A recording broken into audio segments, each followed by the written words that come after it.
It's the Locked On Podcast Network, your team every day.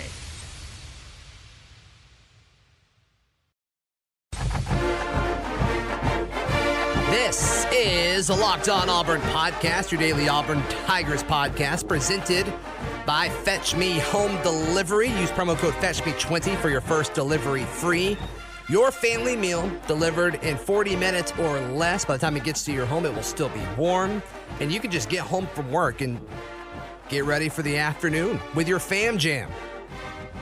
Use the free Fetch Me Delivery app, or use, once again, you can go to fetchmedelivery.com and use promo code FetchMe20 for your first delivery free. Zach and Michael Pappas here with you. Hello, Michael. Hello, Zach. How are you? I'm doing great. Good. I'm doing great. Ready for a great week. Yes, and we are joined by special guest, used to be regularly occurring guest, but then he left us. Rich Perkins is back. Hey, guys. Thanks. How's it going, man? It's going outstanding. Thanks for asking. We miss you here. Oh, that's very sweet of you to say, even if it's not true. So to go from covering things in Auburn to now, Yes. Your heart is in Auburn. You love Auburn sports. Oh, you were a graduate. Absolutely. What's it like being here for so long? And I mean, you were in the thick of it, covering things here. I mean, you hosted a sports show for several years, covering the team, and now you're in Indiana, right? Yep, Southern Indiana, as it's known by the locals. I'm in Kentuckiana, which is that's actually a thing. It's actually a thing. It's the southern part of Indiana, which dips down into Kentucky near Owensboro and Bowling Green and Evansville, Indiana. About an hour due west of Louisville, Kentucky, on I-64.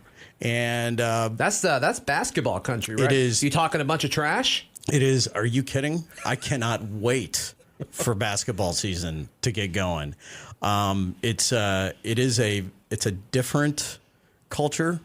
I'm slowly incorporating and drawing some pilgrims, if you will, into the Church of Auburn up there. So we have a fairly significant where I am. We have a fairly significant international community, and there are a number of Koreans that I've brought on board. So much so, Gaunte War Eagle and stuff. Oh yeah, Sweet. So much so that a couple of them over the summer on their way.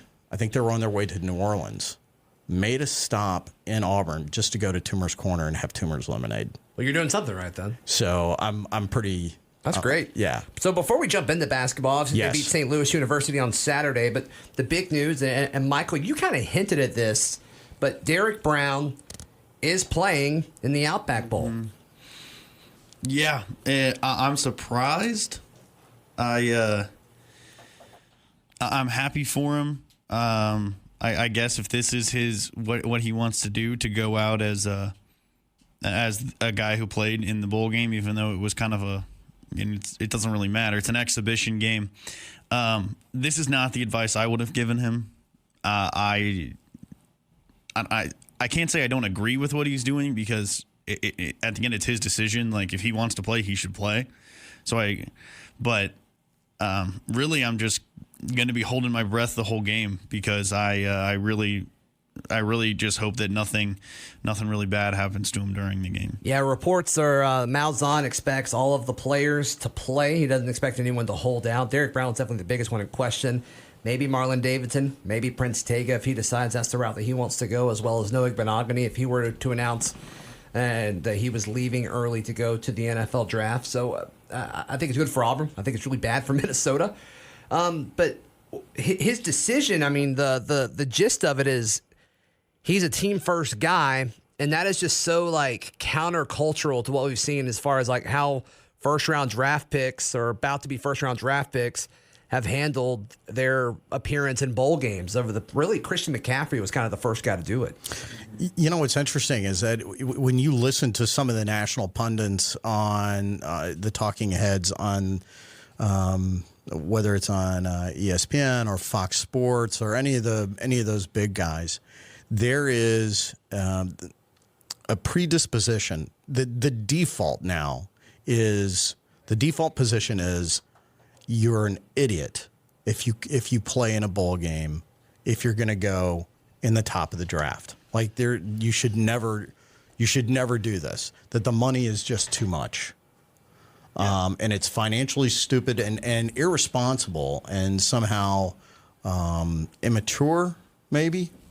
And I understand on a certain level, and I think it's fine if that's the decision you make. I have no bones about that at all. You can always come back and get your degree. See Cam Newton. Mm-hmm. But I also see the other side of it, which is this is why he came to school, was to get a degree, and he wants to get it, and he wants to play in the game, or even if he's gotten his degree, he's on this he's past on the weekend, team. he's got it. He's got the degree now. Right. In his Instagram video, he said he came here. He came back this season to do just that. And right. I mean, his message was he's finishing what he started. Yeah. At Auburn graduations, they tell you to hold your applause until the end of all the names and everything because there are so many kids they have to say the names for. They had to stop the ceremony when they announced Derrick Brown because he got a standing ovation in Auburn Arena when he graduated. Yeah. Yeah, I mean that's awesome. That's awesome. So, yeah, and then another thing, Michael, that you touched on, you wanted Derrick Brown to win the Lot Impact Award trophy, and he won just that. Dedicated to the player that shows outstanding things on the field as well as off the field in regards to community service, and that's just kind of who Derrick Brown is. And I think he's going to be remembered for a long time in this way. I mean, obviously what he did on the field, but people are going to remember him as an Auburn man for a very long time around here. Yeah, I hope he gets one of those, the pictures that they have on the stadium. They've got one for Rogers when he won the Thorpe Award, and obviously the Heisman Trophy winners. I believe they've got one for Fairley for the awards he won. And so I hope they've got a real big one planned for Derrick Brown for the Lot Impact Trophy. I'm not sure that he would say this as much, but I think that definitely meant a lot to him. I think he's the kind of person who would probably say something that the award doesn't really matter because all that really matters is, the helping the community and everything. But that is a well-deserved award. Your team. Greetings, 12 Locked On Seahawks podcast. Who dat family, and welcome into this week's Locked On Saints. Hello to all you Foxborough faithful, Locked On Patriots. Every day. Another Victory Monday. It's officially Throwback Tuesday. Crossover Wednesday episode. Thursday Night Football. It is Red Friday edition. When it comes to the biggest stories. And so the Chiefs news story of today is, unfortunately, at this point in the season, it is continuing to be injuries. You need to be locked on. We've touched about it on this show and all over Twitter and all that. And all of a sudden we have a great football team with a championship defense, a franchise quarterback, a running game that can't be stopped. This is exactly why we watch football. Good quarterbacks are maximized in good systems. And that's exactly what we're seeing with Matt LaFleur and Aaron Rodgers this season. Wherever you get your podcasts. In the Apple Podcast app. Google Podcasts. Spotify. Locked On Podcast Network, your team every day. Your team. Okay, let's get it. Locked On LSU, your team every day. Welcome back in to Locked On Bama. You're going to hear about it all week long on Locked On Buckeyes. Every day. Monday through Friday. When it comes to the biggest stories. Everybody's talking, and we're not excluded from the mix. Everything that you could want from a post-game recap, we're going to do. They're far and away the number one team in the country. Winning at this point is the only thing that matters. It's going to put you in meaningful games later. You need to be locked on. Tua is the best of us. He is an incredible kid, immensely talented, and it's such a shame that his fairy tale ending was actually at the beginning. Wherever you get your podcasts. In the Apple Podcast app. Google Podcasts. Spotify. Hit us up with those 5 stars, and we're going to be here 5 days a week. 1 star for every day of the week. Locked On Podcast Network, your team every day. If you want to hear more shows like this, well, just go to LockedOnPodcasts.com. All right, let's talk a little Auburn basketball. Auburn basketball beat St. Louis University 67-61 on Saturday. The only remaining undefeated college basketball team in the Power 5 ranks, and so that is clearly exciting. Javon McCormick had his best day of the year, in my opinion. 31 minutes, 7 of 14 from the floor, 4 of 8 from 3, 20 points, 7 rebounds, 6 assists. He wasn't too far away from a triple-double, but Yeah, Javon McCormick, he took the game over on Saturday. Another line that I thought was interesting is Austin Wiley. You know, we were talking about how he kind of grew up in Brooklyn, you know, that 2-game stint. And then you look at what he did on Saturday, 22 minutes, 2 of 11 from the floor, 8 points and 8 rebounds. Obviously, that is not very good. I'm curious to see how he responds from that. I mean, that was probably his worst outing as far as scoring goes that I can think since he's been at Auburn. Yeah, that was not a good offensive game from Austin Wiley. Looked more like the Austin Wiley we've seen the last couple seasons than the one we've seen this season. I was really impressed with him defensively. I thought that this might have been his best defensive game that we've seen him play in a long time. I'm not sure what his block numbers were, but I think he had 4 or 5 blocks, and I was very impressed. I think everyone thought that there'd be a drop-off defensively when Wiley was on the floor without McElmore. And I think this game kind of showed that there doesn't have to be. That Wiley can step up on the defensive end and be that defensive anchor in the middle that he should be able to be physically. And so I wasn't completely disappointed with him from this game because of that. I think he made up for some offensive shortcomings that he had on the defensive end. I also thought Auburn rebounded very well, especially offensively. And Javon McCormick, up and down game, which is kind of typical for him, I think, but he definitely took over during stretches, which is cool to see. And D'Angelo Purifoy, I mean, you mentioned the offensive rebounding. He had the highest rating that he's had all year as far as rebounding efficiency. So not a great scoring day for D'Angelo Purifoy, but he's one of those guys that he keeps finding ways to be relevant and help the team out. And that's something that I don't think we would have seen from D'Angelo Purifoy a few years ago. He's gone more into that team-first attitude, and that's what Bruce Pearl wants, and that's what a lot of the Auburn fans watching this team grow and kind of gel and figure out its new identity, that's what they want as well. The one thing that I just, especially watching the game Saturday, the one thing that, well, let me be frank, I was listening to the game Saturday.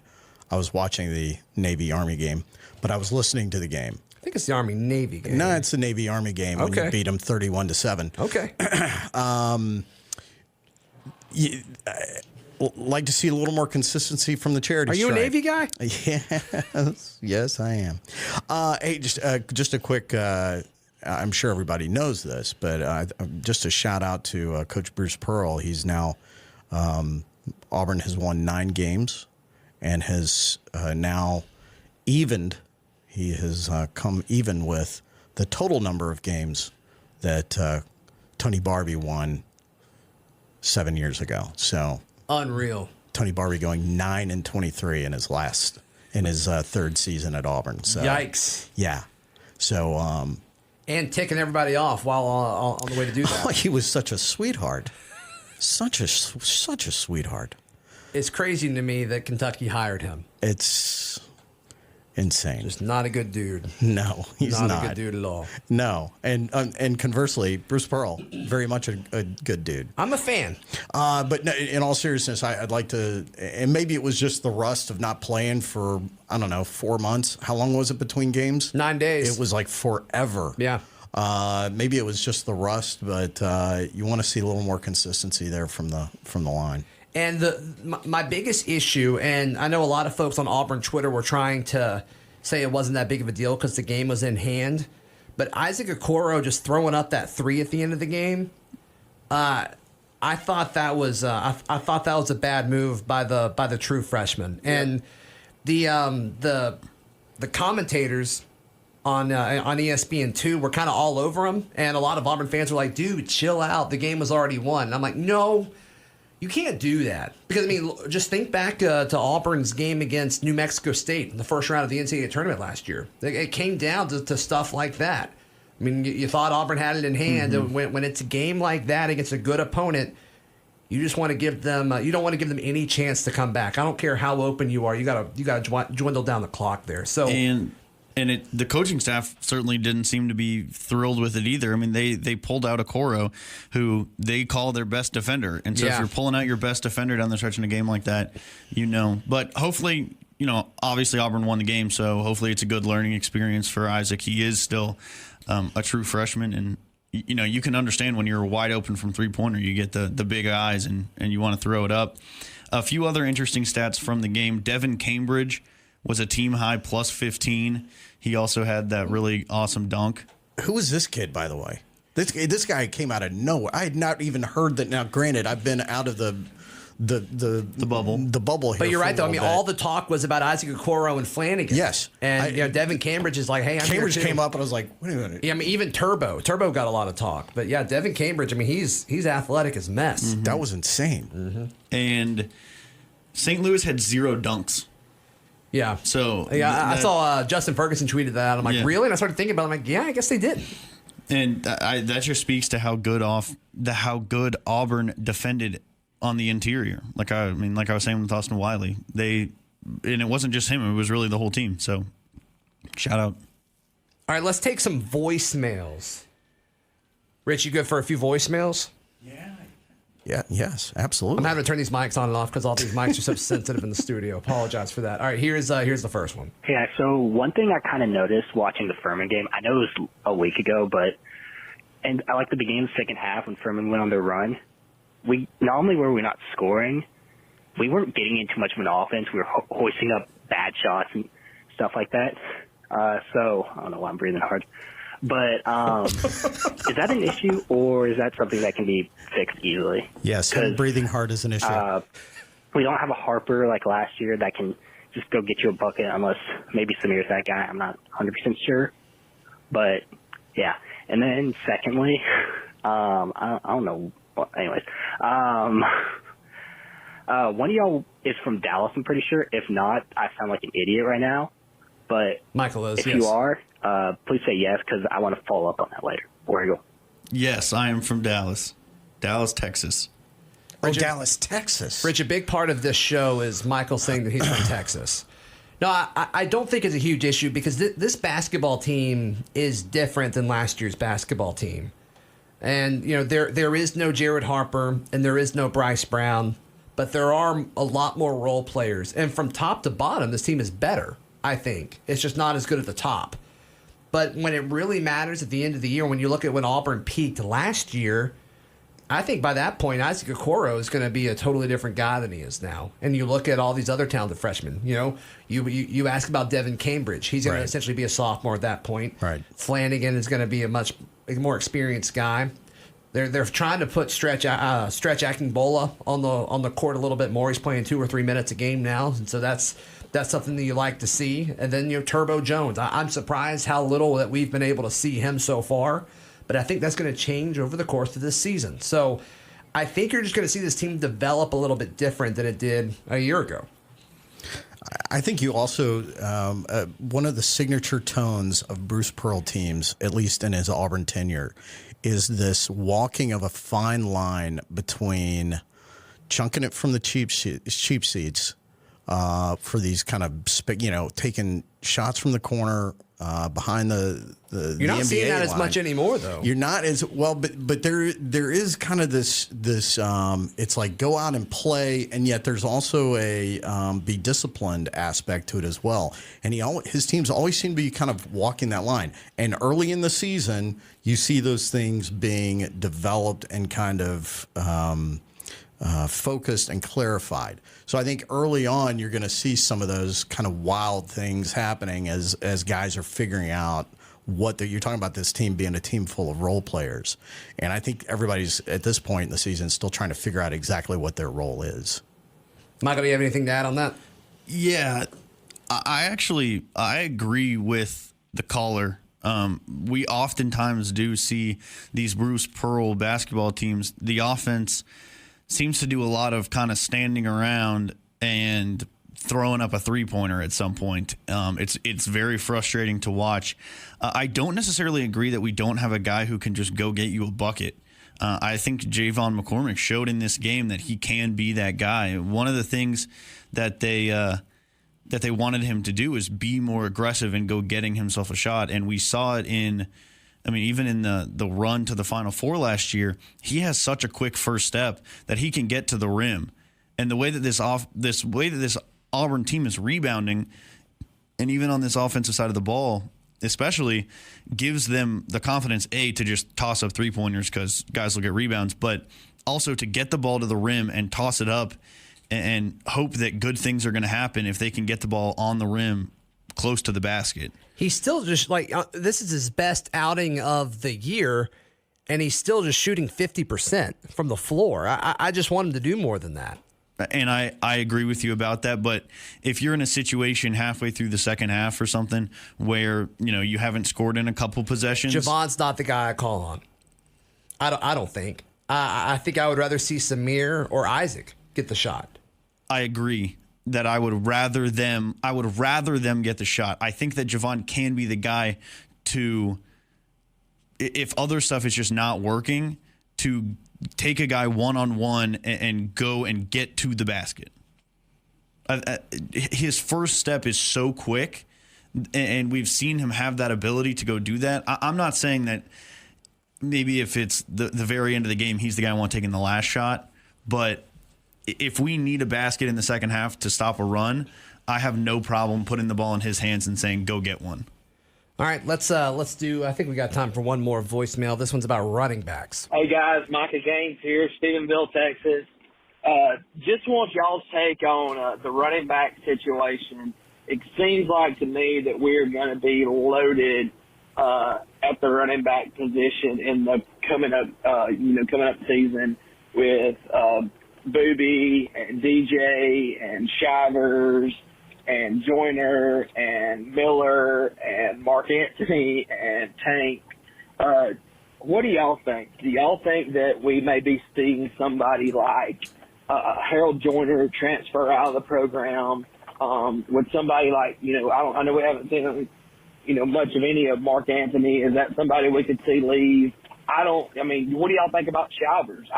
I think that the only thing that would be keeping Shivers there is running track. So just want to get y'all's take on it. Love the show, guys. Thanks. I think having that many. Thank you, Micah. A lot of people from Texas calling in. That's crazy. So my response to that is I don't think it really benefits you to have that many guys, especially when a lot of them are young. When you look at Booby Whitlow, I'm just not convinced that he is a collegiate running back at the SEC level. I'm just not sold on it. And then you look at Mark Anthony Richards. That's a guy that I just don't see where the playing time is going to come from. You mentioned Sean Shivers. His path to playing time is there. You know what he needs to do, and the opportunity is there for you. I think Tank is going to get a shot eventually. I don't think he's going to do it right away because I think he's got to wait for guys in front of him to get away. To me, next year it's DJ Williams' job. That is what my gut says. I think they're starting to shy away from Booby Whitlow. We'll see. I think he's still got a role to playing time in regards to he's the Wildcat guy. And so I think there's ways to keep a lot of these guys happy as far as playing time goes. But I don't know. Like, you list all of those guys, and it's like, how many of those guys are better than like an average Malzahn back in the past? Like, I don't think any of those guys right now are better than Peyton Barber. I don't think any of those guys right now are better than Cameron Artis-Payne. No. And so it's just like, it's cool. We've got a lot of names to look at here, but I'm just not sold that, having a lot of average to slightly above average running backs in regards to Malzahn's standard since he's been at Auburn. I'm just not convinced that that's always a good thing or that it matters. I don't know how much I'm with you that I don't know how much it necessarily matters. You typically under a Malzahn offense, you have a handful of guys at the beginning of the season. They all kind of share the load, and then somebody gets a hot hand, and they just feed him until he just runs everybody into the ground. Yeah. That I think a lot of people thought that was going to be Booby Whitlow. Let me state for the record, I love Booby. All right. I love Booby. Okay. I don't trust Booby. And I think that's something that for a coaching staff, you've got to have somebody that you trust toting the rock or catching it out of the backfield. And I don't know that he's that guy. I don't know that they've tried to make him that guy, and he hasn't been. So I'm kind of with you on that. I agree. Booby's hands definitely need to get better, both not fumbling and catching the football. But as far as guys transferring, it's a very interesting situation. Like you said, one of the things that is interesting about running backs versus other positions is I feel like a lot of running backs, or most running backs, don't expect to play right away. So that's one of the reasons we don't super often see guys transfer early in their tenures. The Mark Anthony Richards thing is interesting. I don't think he'll transfer because he really was. I mean, he was injured this season, so we don't really know what he's capable of when he's fully healthy. He was supposed to be the best of the freshmen that came in, and DJ Williams certainly seems to be very good. I don't think he's going anywhere because he's definitely going to be competing for the job. Shivers is the most interesting case, I think, but he and Anthony Schwartz both, if I'm not mistaken, have kind of both said like they love football, but their future's in track, right? Haven't they both basically said that? I don't know if they said that, but they definitely love them some track. So it seems like they kind of have an embarrassment of riches at running back right now. A bunch of guys who seem like they could be capable of being a above average running back in Gus Malzahn's system. It's just, can they get there? Can they improve to get to that place? Michael, where can people find you and hear you, bud? They can follow me on Twitter at CouchPaptato. I'll be on The Drive this week on Wednesday and Thursday, and I'm doing a sports betting segment on the lunch break, which is typically on Fridays, but I'm not sure when we'll do it this week. Fantastic. Rich, thanks for hanging out, man. We miss you so much. At Archmob Perkins. Oh, you changed it. If people want to get with me, at Archmob Perkins. I'm on Twitter at Z Blackerby. The show is on Twitter at Locked On Auburn. Follow the network at Locked On College. This has been another edition of the Locked On Auburn podcast. I didn't hit the hotkey. Here it is. It's the Locked On Podcast Network, your team every day.